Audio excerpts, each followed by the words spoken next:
जनकपुरी में राम और लक्ष्मण विश्वामित्र के साथ दोनों राजकुमार मिथिला के लिए चल दिए।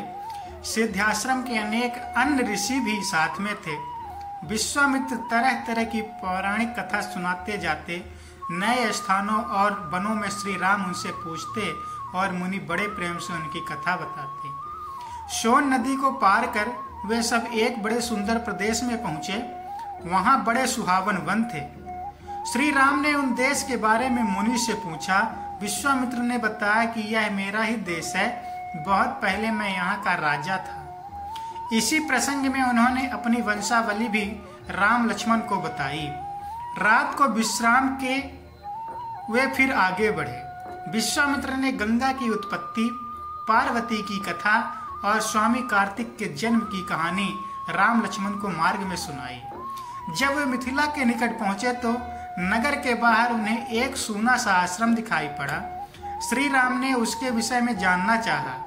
ऋषि बोले, किसी समय यह गौतम मुनि का आश्रम था, जब वे अपनी पत्नी अहिल्या के साथ यहाँ रहते थे।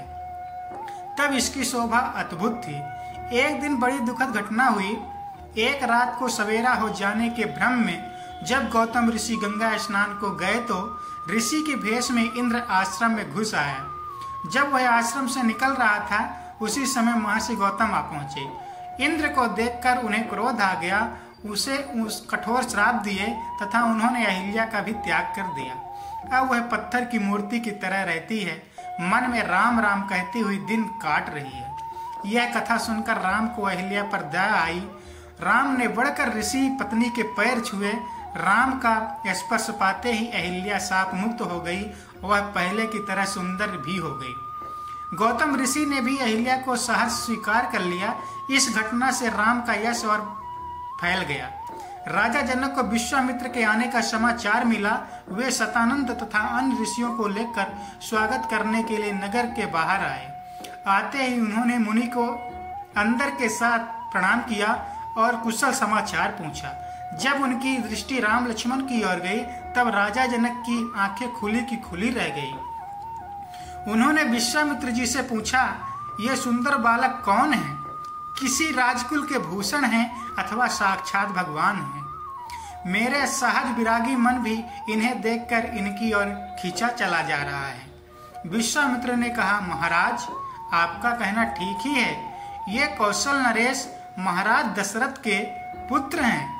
आपके सुनाम नाम के विचित्र धनुष को दिखाने के लिए मैं इन्हें अपने साथ ले आया हूँ। पुत्री सीता के विवाह के संबंध में जो आपने प्रण किया है, उसे मैं सुन चुका हूँ। राजा जनक ने मुनि की स्तुति की और यज्ञशाला के निकट ही एक रमणीक उद्यान में मुनि और राम लक्ष्मण को ठहरने का प्रबंध कर दिया।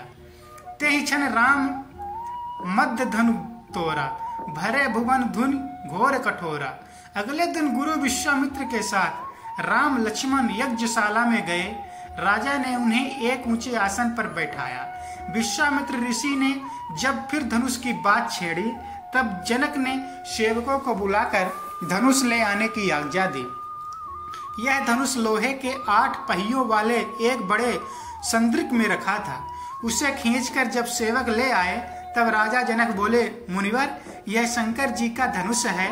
देवताओं ने हमारे एक पूर्वज देवरात को इसे दिया था। इस भारी धनुष को कोई नहीं उठा सका। प्रत्यंचा चढ़ाना तो दूर की बात है। मेरे प्रण को सुनकर अनेक राजा और देव दानव आए और लज्जित होकर चले गए। गुरु का संकेत पाकर श्री राम ने धनुष सहज ही उठा लिया और जो ही प्रत्यंचा चढ़ाकर उसे खींचना चाहा कि वह बीच से टूटकर 2 टुकड़ों में हो गया। वज्रपात जैसा भयंकर शब्द हुआ और पृथ्वी कांपने लगी। धनुष टूटते ही राजा जनक ने हर्ष का ठिकाना न रहा। राम के सौंदर्य और बल विक्रम को देखकर वे बोले, मुनिवर, आपकी कृपा से मुझे अपनी प्यारी बेटी के लिए मन चाहा वर मिल गया। अगर आपकी अनुमति मिल जाए तो मैं महाराज दशरथ के पास संदेश भेजकर बारात ले आने का निमंत्रण भेज दूं। विश्वामित्र बोले, अब क्या पूछना, शुभ कार्य में देरी क्यों की जाए? राजा जनक ने अपने चतुर मंत्रियों को शीघ्रगामी रथ द्वारा अयोध्या जाने की आज्ञा दी। बोले, सियावर रामचंद्र की जय।